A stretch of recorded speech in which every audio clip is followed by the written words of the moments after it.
In 1216, England was a conquered nation.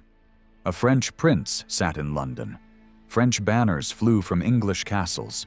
Half the English nobility had already sworn loyalty to a foreign king. England had already lost. This was not a what if. It was not alternate history. It had actually happened. And then, a fleet appeared on the horizon. If it landed, the war would be over. Completely. But instead of retreating, a small English fleet sailed out to meet it, outnumbered, outmatched, led by a man who had no right to win. What followed would decide whether England survived or disappeared forever. To understand how it came to this, we must first look at the man who broke England in the first place. King John. John was a disaster. He lost Normandy to France, drained his barons with taxes, turned allies into enemies.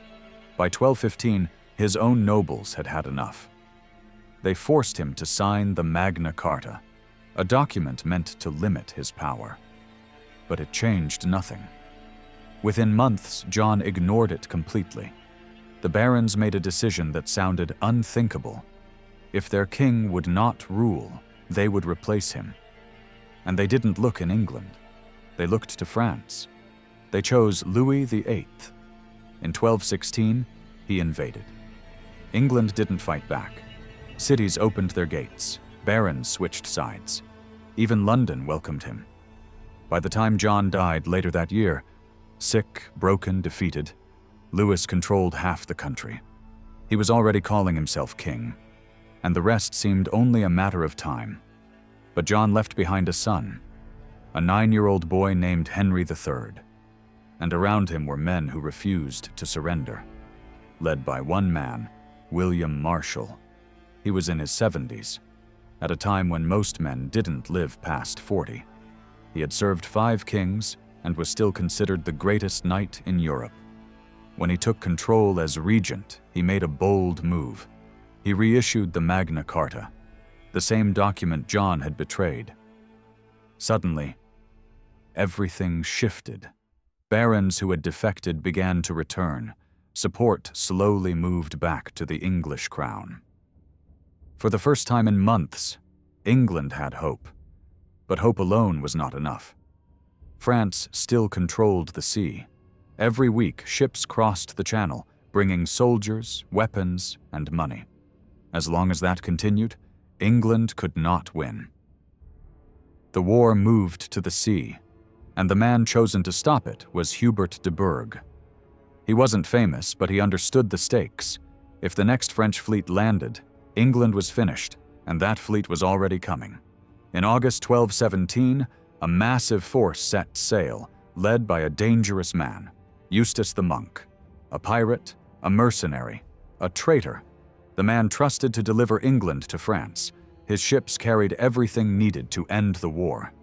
Reinforcements, supplies, siege equipment, victory.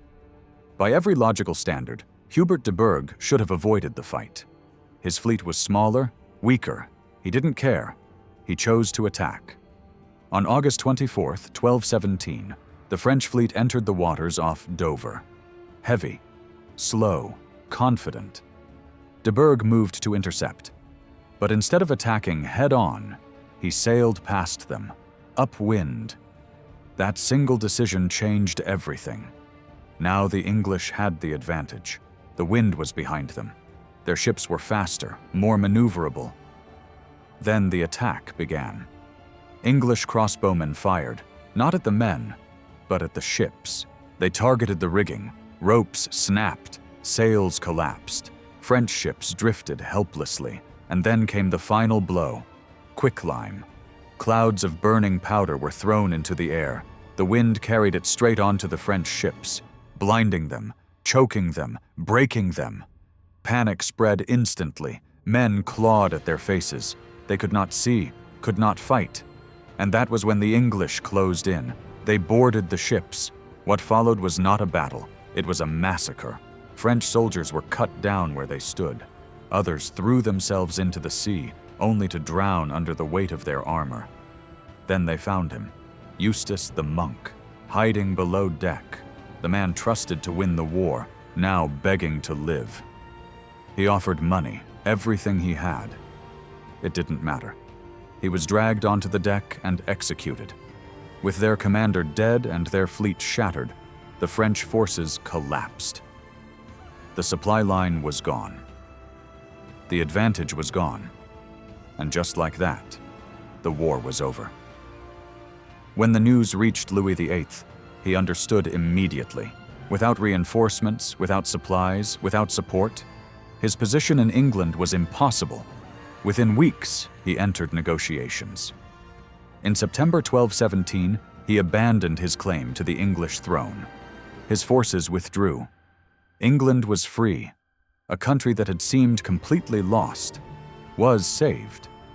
Not by a king, not by a massive army, but by a small fleet, a single decision, and a battle that lasted only a few hours. If that fleet had landed, everything might have been different. The monarchy could have fallen. The future of England could have changed completely. Instead, it all came down to a single moment at sea. History is not always decided by kings or empires.